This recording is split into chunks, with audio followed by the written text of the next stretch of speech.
Yang lebih mencengangkan adalah ternyata ayat-ayat tentang ketuhanan itu jumlahnya ada 3.000-an ayat lebih di dalam Al-Quran. Ini sama halnya dengan diskursus perihal mana yang lebih baik antara aliran bubur yang diaduk atau aliran bubur yang tidak diaduk.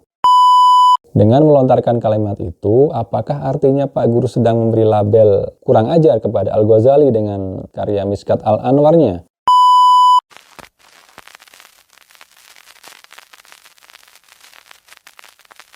Assalamualaikum sobat semua.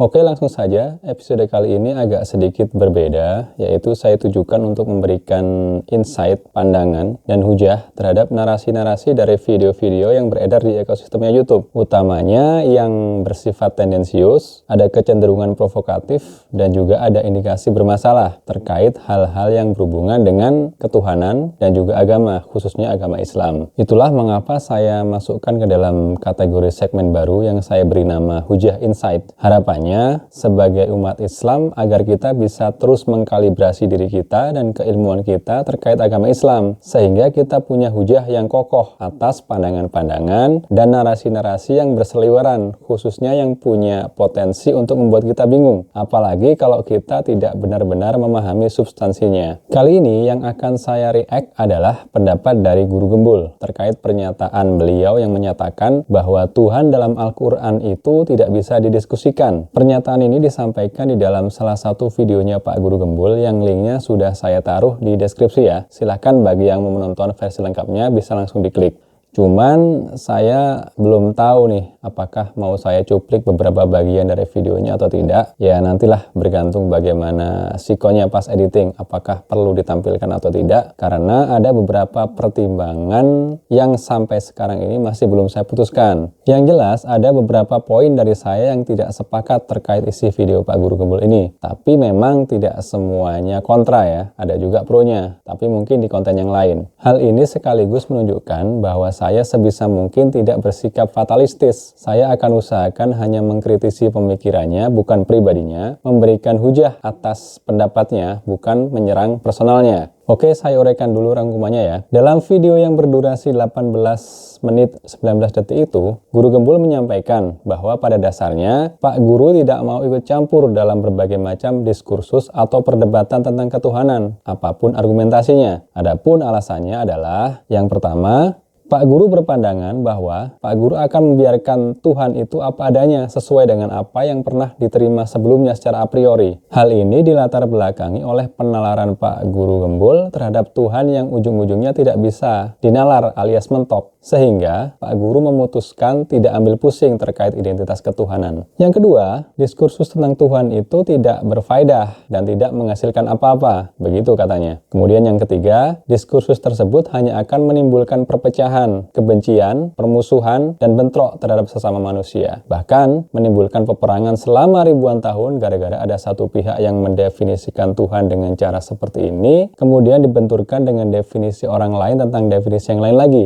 Lalu yang keempat, menurutnya ada paradoks atau dilema yang sama yang terjadi ribuan tahun yang menyatakan bahwa akal kita itu terbatas, sedangkan Tuhan dikonsepsikan sebagai entitas yang tidak terbatas. Tapi kita memaksa membahasnya dengan akal kita yang terbatas itu. Lalu yang kelima, yang terakhir, bahwa orang-orang yang mendiskusikan, memperdebatkan, atau menulis kitab-kitab tentang ketuhanan itulah yang sebenarnya adalah orang-orang yang kurang ajar. Setidaknya itu poin-poinnya yang saya sarikan dari video tersebut dan akan kita bedah satu-satu. Tapi sebelumnya mohon izin ya Pak Guru Gembul, pendapat saya mungkin belum tentu benar, tapi yang penting semoga saya dan beberapa teman-teman yang menonton video ini bisa belajar banyak dari apa yang Pak Guru sampaikan dan juga dari argumentasi yang saya sampaikan. Mungkin di masyarakat Indonesia itu agak membingungkan bahwa saya tuh adalah orang yang tidak mau membicarakan tentang Tuhan dan tidak mau membuat konsepsi-konsepsi tentang Tuhan. Maka saya membiarkan Tuhan itu apa adanya sesuai dengan apa yang sudah. Jadi sesuai dengan apa yang sudah saya terima sebelumnya secara a priori, kemudian ketika saya mencoba untuk menalarnya dan ya tetap aja nggak bisa gitu, itu mentok. Tanggapan saya atas poin pertama ini adalah secara pribadi saya menghargai sikap Pak Guru yang lebih memilih menerima secara a priori terhadap konsep ketuhanan yang diterima sebelumnya. Karena mau dinalar sampai segimanapun hasilnya mentok. Dalam kasus ini, kalau boleh saya simpulkan ya, artinya Pak Guru menerima bahwa keimanan terhadap Islam yang dianut itu hanyalah sebatas doktrin belaka dan diterima secara mentah-mentah sebagai dogma yang harus diikuti. Begitu kan ya? Ini sama halnya kalau seandainya saya terlahir dari keluarga Buddha misalnya, artinya saya akan tetap pada agama Buddha saya itu dengan tanpa mempertanyakan kebenaran agama saya. Begitu juga kalau seandainya saya terlahir dari keluarga Kristen atau terlahir dari Konghucu atau apapun itulah agamanya. Artinya, agama hanyalah otoritas sosial yang harus diimani oleh pemeluknya dengan cara indoktrinasi dari pemuka agamanya. Bisa ustadz, ulama, pendeta, rabi, dan lain-lain. Jadi ketika pemuka agama tersebut ngomong A, maka omongan itu akan dijadikan dasar keimanan oleh para pemeluknya. Sudahlah, pokoknya imani saja dulu. Itu kan yang sering kita dengar ya. Pertanyaannya, apakah semua agama seperti itu? Di sini saya bisa katakan dengan tegas, tidak. Kenapa? Karena dasarnya orang masuk Islam itu sebenarnya adalah syahadat. Asyhadu alla ilaha illallah wa asyhadu anna Muhammadur Rasulullah. Yang artinya benar-benar bersaksi bahwa tidak ada Tuhan selain Allah dan Muhammad itu adalah utusannya. Bersaksinya bagaimana? Kan kita nggak pernah melihat Allah. Nah, disinilah letak masalahnya. Pak Guru dalam hal ini membatasi definisi bersaksi itu hanya sebatas indrawi saja. Yang pokoknya harus ada bukti empirik. Kalau tidak ada berarti ya imani saja. Anggap saja sebagai doktrin dari struktur sosial yang terbentuk sebelumnya. Lah kalau begini jelas saja pasti mentok. Ada kesalahan berpikir di sini karena empirisme itu hanyalah salah satu bagian dari bagaimana kita memandang realitas jagat raya ini. Kalau dipaksakan semua harus ada bukti empirik, ya nggak akan ketemu. Malahan tidak perlu beragama kalau begitu. Sebagaimana kehidupan para filsuf yang dicontohkan oleh Pak Guru sendiri dalam videonya. Ya sebut saja ada Spinoza, Nietzsche, atau Sartre yang rata-rata mereka ini menganggap semua agama sama saja, berjalan di atas doktrin dan feodalisme pemukanya, sehingga secara tidak langsung mereka memilih untuk tidak mengakui Tuhan atau tidak bertuhan. Padahal seharusnya kita bisa memandangnya dengan cara yang lebih holistik, berdasarkan ilmu bukan dari satu sudut pandang saja, atau yang lebih parah hanya bermodal dari pokoknya atau dari katanya. Dan dari yang saya tahu, saya belum pernah menemui konsep sekomprehensif Islam dalam memandang jagat raya ini. Dan saya berani mengatakan bahwa Islam adalah agama yang sama sekali tidak didasari oleh doktrin ataupun dogma. Semua keyakinan dalam Islam, terutama keyakinan kepada Allah, haruslah didasari oleh ilmu pengetahuan. Itulah mengapa ada ilmu sebelum iman. Buktinya apa? Fa'lam annahu la ilaha illallah. Ilmuilah, ketahuilah, carilah dengan ilmu bahwa sesungguhnya tidak ada Tuhan melainkan hanya Allah. Jadi, iman di dalam Islam itu jelas runutannya. Harus didasari ilmu, pendekatannya bisa macam-macam. Bisa menggunakan logika, bisa pakai rasional, bisa juga pakai rasa bahkan ya. Atau bahkan ada juga yang sampai membuktikan Tuhan dengan persamaan matematika. Ya, itu sah-sah saja. Seperti yang ada di videonya salah satu channel favorit saya, yaitu Rumah Editor. Mungkin teman-teman bisa berkunjung ke channelnya. Intinya, ini bergantung masing-masing orang cocoknya seperti apa. Kalau ada orang yang sudah cukup yakin bisa merasakan kehadiran Tuhan di dalam hidupnya, ya sudah, nggak apa-apa. Itu adalah preferensi dia. Kenapa kita yang jadi ribet? Kenapa kita yang harus repot minta bukti? Jadi cukup jelas ya. Oke, kita lanjut ke poin nomor 2, yaitu persoalan apakah diskursus tentang Tuhan itu tidak berfaedah. Saya sebenarnya termasuk orang yang tidak mau ambil pusing terkait dengan identitas definisi Tuhan. Karena pertama itu adalah pembicaraan, dialektika, dan diskursus yang sama sekali tidak berfaedah. Saya rasa ini juga agak offset dalam mengambil kesimpulan ya. Berfaedah dari segi apa dulu? Kalau berfaedah dari segi hanya sains, ya mungkin tidak. Tapi ingat, agama, terutama agama Islam itu akidahnya menjadi core belief kehidupan dalam diri seseorang. Tidak bisa hanya dipahami secara terpisah, ini urusan dunia, itu urusan akhirat. Ini urusannya sains, itu ranahnya agama. Padahal tidak begitu konsepnya. Kalau seperti itu, itulah yang disebut sebagai sekuler. Saya sudah pernah menjelaskan kalau agama Islam itu holistik, menyeluruh, kafah. Tidak ada dikotomi antara mana yang merupakan bagian dari agama, mana yang non-agama. agama. Bukankah cukup sering kita jumpai ya bahwa kalau orang belajar bahasa Arab, nahwu, sorof, tajwid, dan lain-lain itu dibilangnya dia sedang belajar ilmu agama. Sedangkan orang-orang yang belajar matematika, fisika, kedokteran, biologi, dan segala macam, itu disebutnya dia sedang belajar ilmu dunia atau non-agama. Padahal sejatinya kan tidak begitu. Semua ilmu itu hanyalah berupa ilmu alat yang dapat membantu kita untuk lebih mengenal Allah dan seluruh ciptaannya melalui satu sumber paling otoritatif, yaitu Al-Quran Al-Karim. Kita mengenalinya secara tekstual melalui ilmu bahasa dan segala turunannya, dan juga mengenalinya secara kontekstual melalui ilmu alat yang lain, misalnya sejarah, antropologi, sosial, ekonomi, bahkan termasuk sains IPA yang tadi kita sebutkan. Yang lebih mencengangkan adalah ternyata ayat-ayat tentang ketuhanan itu jumlahnya ada 3.000-an ayat lebih di dalam Al-Quran. Al-Quran sendiri mempunyai total sekitar 6.236 ayat. Jadi jumlahnya kurang lebih ada 50% banyaknya. Di situ Allah menceritakan dirinya dari berbagai angle agar kita bisa saling mengisi pemahaman satu sama lain. Contohnya, misal ada wa kanallahu bikulli syai'in muhita, dan Allah itu meliputi segala sesuatu. Contoh yang lain lagi ada huwal awwalu huwal akhiru wal zahiru wal batinu. Dialah yang awal dan yang akhir, dan yang zahir dan yang batin. Atau mungkin tsummastawa 'alal ars, lalu dia beristiwa di atas ars. Atau ada lagi wa nahnu aqrabu ilaihi min hablil warid, dan kami lebih dekat kepadanya daripada urat lehernya. Dan masih banyak lagi ayat-ayat seperti ini yang bertaburan di Al-Quran. Kalau diskursus tentang ketuhanan itu dianggap tidak berfaedah, pertanyaannya, ayat-ayat ketuhanan yang jumlahnya ribuan ini mau ditaruh mana? Bukankah Al-Quran itu sendiri adalah petunjuk bagi manusia? Huda linnasi wa bayyinati minal huda, petunjuk bagi manusia dan penjelasan-penjelasan atas petunjuk itu. Kalau ribuan ayat ini diabaikan, terus kita mau bahas apa? Jadi clear ya untuk poin kedua ini. Selanjutnya kita bahas poin yang ketiga. Jadi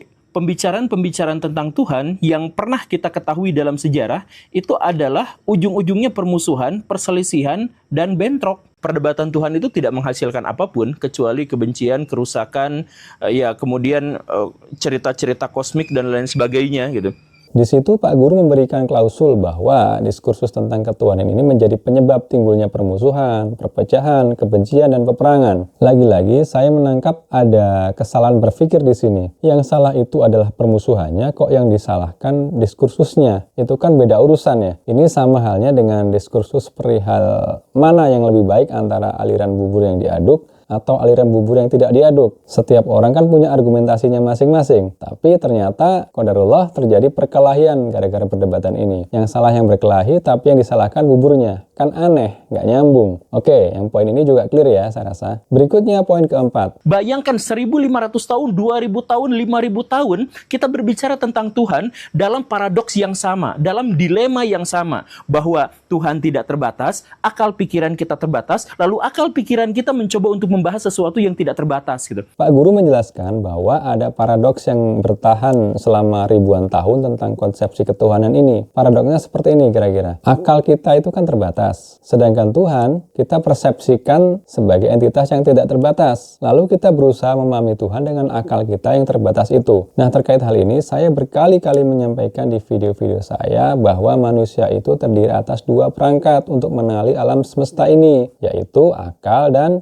rasa. Yang keduanya sesungguhnya tidak dapat dipisahkan satu sama lain. Akal mewakili pengenalan yang berupa logika, analitik, rasional, dan akal ini sifatnya objektif, sehingga bisa diterapkan metode empirik kalau kita mau menggunakannya. Sedangkan rasa mewakili pengenalan yang berupa perasaan, feeling, emosi, daya ingat, dan faktor rasa ini lebih bersifat subjektif, sehingga tidak akan bisa diterapkan model-model yang mensyaratkan adanya bukti empirik. Jadi jelas ya perbedaannya. Nah, kedua perangkat ini ada pada diri seseorang yang dijadikan role model dalam Islam untuk mengenali segala realitas di jagat raya ini. Role model itu biasa kita sebut sebagai ulul albab. Intinya, ulul albab adalah orang yang mampu menempatkan diri sesuai porsinya dalam memahami sesuatu. Jika itu tentang Allah atau Tuhan, maka ulul albab akan lebih dominan menempatkan faktor rasa dalam mengenalinya. Itulah kenapa disebutnya sebagai zikrullah atau mengingat Allah dalam segala kondisi. Alladzina yadhkurunallaha qiyaman wa qu'udan wa ala junubihim. Istilah mengingat ini syarat akan faktor rasa, menggunakan perangkat yang namanya hati nurani dan juga lebih bersifat subjektif. Karena apa yang dialami setiap orang pasti berbeda-beda. Ada yang menemukan Allah itu setelah mengalami kecelakaan hebat hingga hampir merenggut nyawanya. Ada juga yang baru bisa mengenal Allah setelah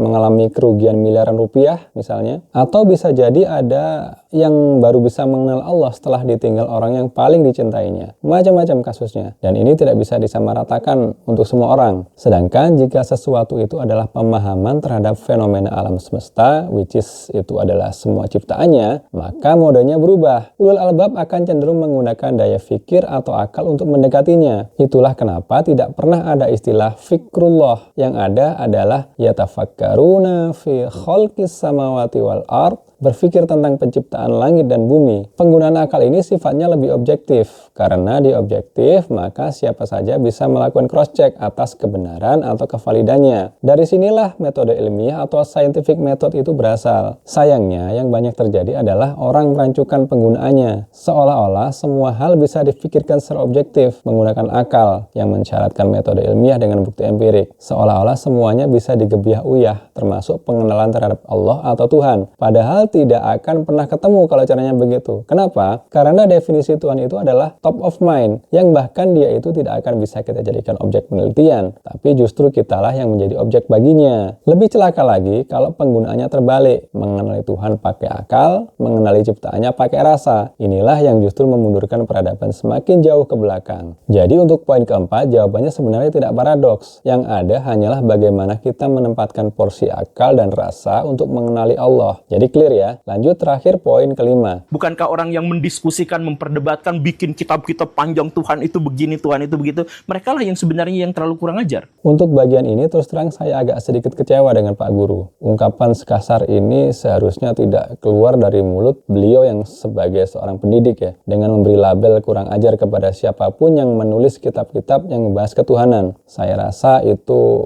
sangat berlebihan dan cenderung kurang adab. Karena kita kan tahu, banyak sekali ulama-ulama terkemuka yang karya-karyanya luar biasa dan sebagainya adalah bertema ketuhanan atau ketauhidan. Dengan melontarkan kalimat itu, apakah artinya Pak Guru sedang memberi label kurang ajar kepada Al-Ghazali dengan karya Miskat Al-Anwarnya? Ataukah Pak Guru sedang menuduh kurang ajar kepada Imam Sanusi dengan karya Umul Barohinnya? Atau apakah Pak Guru sedang menisbatkan frase kurang ajar itu kepada Ibn Rushd dengan Al-Kasif an Manahij Al-Adillahnya? Dan masih banyak lagi para ulama-ulama Islam dengan ribuan karyanya yang bertema ketuhanan. Dan itu tidak masalah. Mereka-mereka ini sudah terbiasa dengan budaya keilmuan Islam yang sangat egaliter waktu itu. Mereka saling mengkritik satu sama lain dengan karya-karyanya melalui metode in absentia. Karena tidak semua orang-orang hebat ini hidup di zaman yang sama. Tapi toh tidak ada masalah kan? Sekalipun karya yang dibuatnya itu bertema ketuhanan. Apakah arahnya ke sana atau bagaimana Pak Guru? Ini jujur saya akan sangat mengapresiasi kalau semisal ada klarifikasinya ya. Oke, saya rasa itu saja tanggapan saya kali ini. Sekali lagi saya tidak berkomentar atas pribadi Pak Guru Gembul, melainkan hanya pemikirannya saja. Itu pun hanya terbatas di video yang kita bicarakan ini saja. Untuk video-video yang lain itu saya pikir out of topic ya. Tapi ada satu video dari Pak Guru Gembul yang justru sangat saya favoritkan, yaitu video tentang Nabi Muhammad. Itu saya akui keren Pak, baik dari bahasanya maupun deliverynya. Mantap, sampai merinding saya saking wownya. Oke, salam sip ya Pak. Assalamualaikum.